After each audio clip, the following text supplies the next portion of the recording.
এইফালে চাকা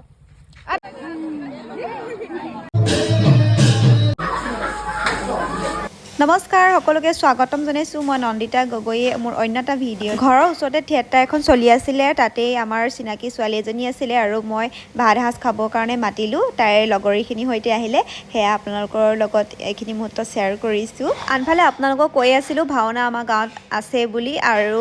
অৱশেষত আজি ভাওনাৰ দিনটো পালেহি ৰাতিপুৱাই ভাগৱত ভ্ৰমণ আৰম্ভ হ'ল আৰু সেৱা কৰিবলৈ বুলি আমি আগফালে ওলাই আছোঁ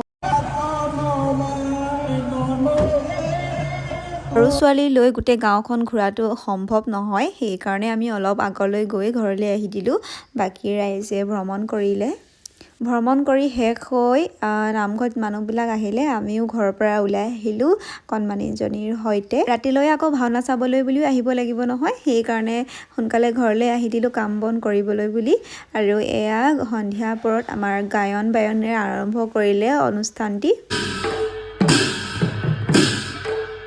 সৰু ল'ৰা ছোৱালীখিনিৰ কাৰণেও এখন নাট মুকলি কৰিছিলে নহয় তাৰে কিছুমান মুহূৰ্ত আপোনালোকৰ আগত শ্বেয়াৰ কৰিছোঁ এয়া চাওকচোন শ্ৰীকৃষ্ণৰ সাজত আমাৰ সৰু ল'ৰা ছোৱালীখিনি কিমান যে ধুনীয়া লাগিছে নহয়নে বাৰু প্ৰথম নাটখন শেষ হোৱাৰ পিছতে আহিলোঁ মেকআপৰ ৰুমলৈ আৰু এওঁ দেখিছে ওলাই ৰেডি হৈ গ'ল আজিৰ নাটখন আছিলে দক্ষ যজ্ঞ আৰু আমাৰ এওঁ হৈছিলে দক্ষ প্ৰজাপতি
আজিৰ ভিডিঅ'টো ইমানতে সামৰোঁ পুনৰ লগ পাম নতুন এটা ভিডিঅ'ত বাই বাই